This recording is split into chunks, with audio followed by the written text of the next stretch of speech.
I know that many of you guys are eagerly waiting for the Philippines to reopen to foreigners so you can finally go and be with your Filipina in the Philippines for the very first time.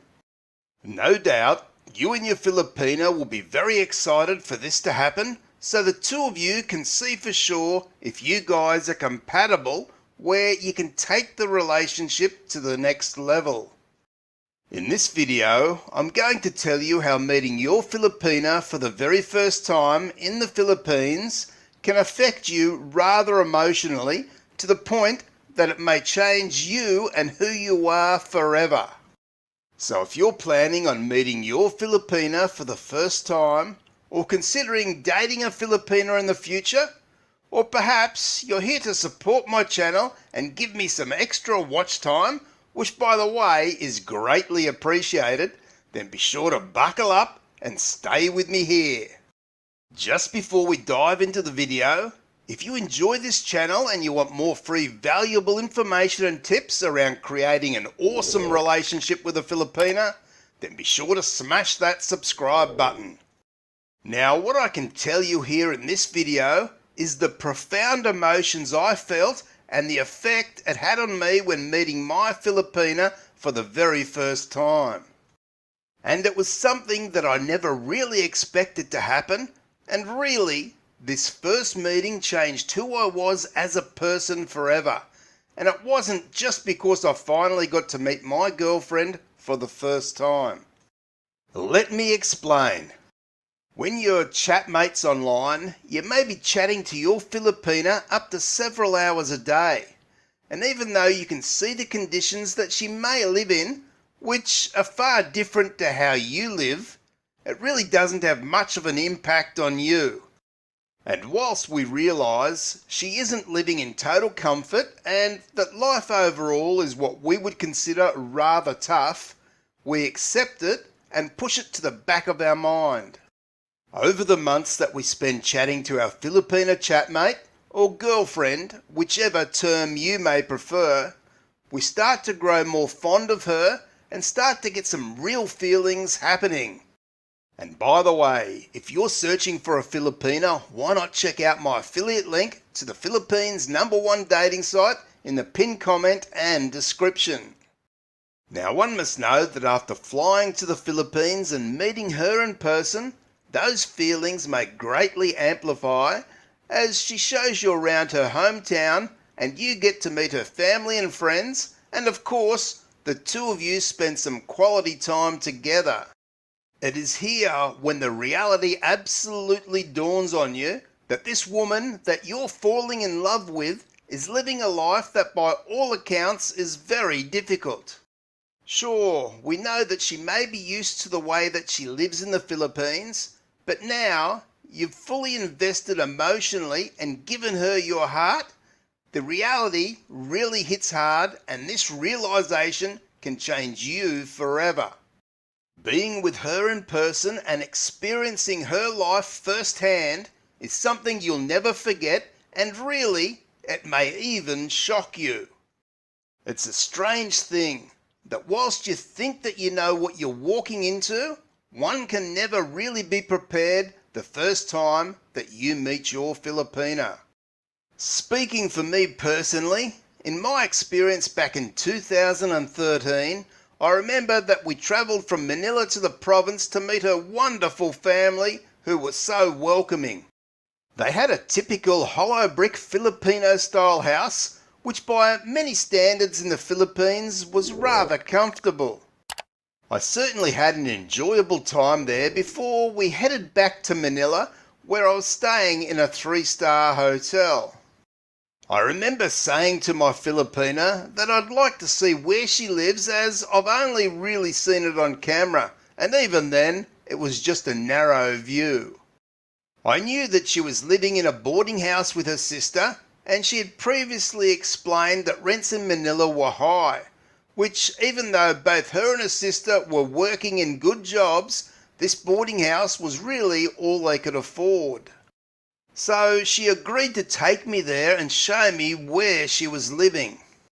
We walked for maybe 20 minutes through some back streets of Makati, where the stench of sewage filled the air to the point that my Filipina told me to cover my mouth and nose with my shirt.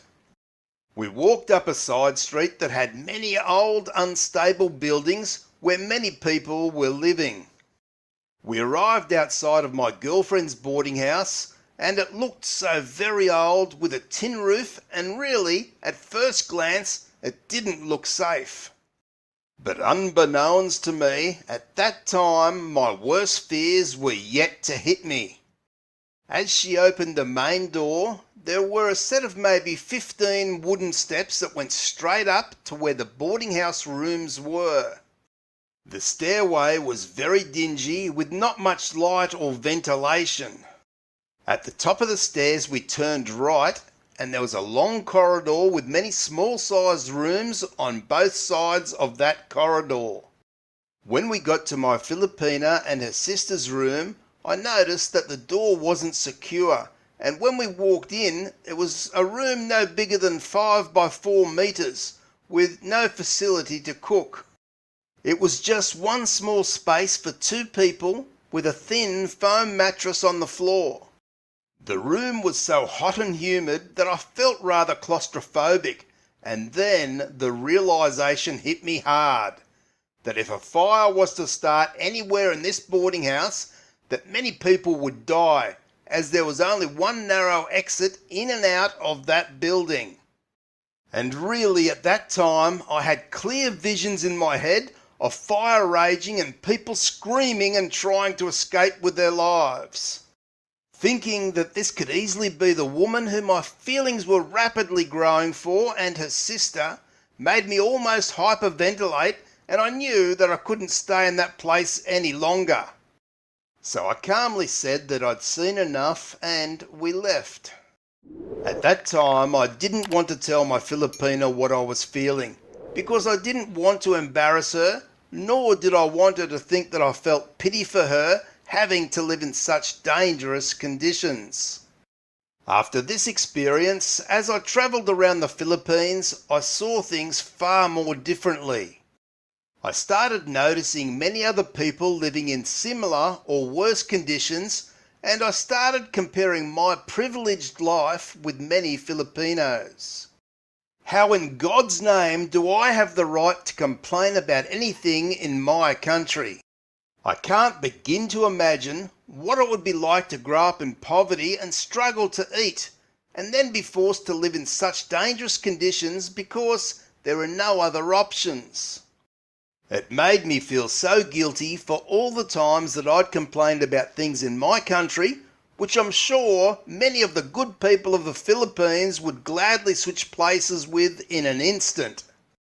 How dare I have the hide to be so selfish and greedy were just some of my thoughts. As I say, the realisation hit hard now that I'd met my Filipina for the first time and experienced firsthand her life, even if only for a few minutes. I remember all the way home on the aeroplane, and for the next few days after I arrived home, I kept on reliving walking up those stairs of the boarding house and sitting on the floor in that hot and stuffy room that had no windows. And my fears for my girlfriend and her sister grew stronger by the minute. I remember thinking, what if a fire did start and killed them all? Or if some crazed man went into her room to have his way with her or her sister? In an instant, I told my Filipina to find a better and safer apartment in Makati for her and her sister to move into. I gave her a budget where they would pay the same amount themselves as they paid for rent at that time in the boarding house, which was 2,000 pesos a month each, and I would send 5,000 pesos a month to make up the difference. My worry at that time was so great that I had no other option, but I knew it was the right thing to do. And it was certainly as much for my peace of mind as much as it was for the welfare and safety of my Filipina and her sister. I have no doubt whatsoever that that experience I had of meeting my Filipina for the first time changed who I was as a person.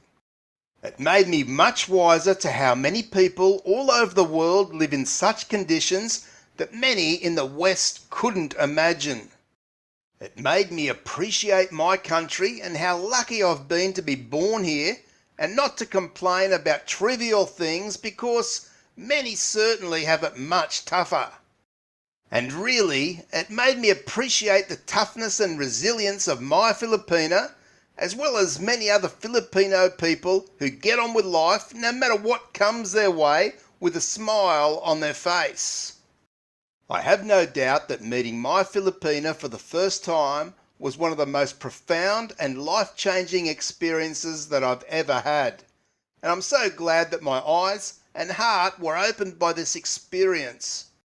If you're looking for more valuable free information and tips around meeting your Filipina for the first time, then check out my playlist on screen now. And be very sure to subscribe for over 750 videos in my various playlists, and I'll see you in the next video.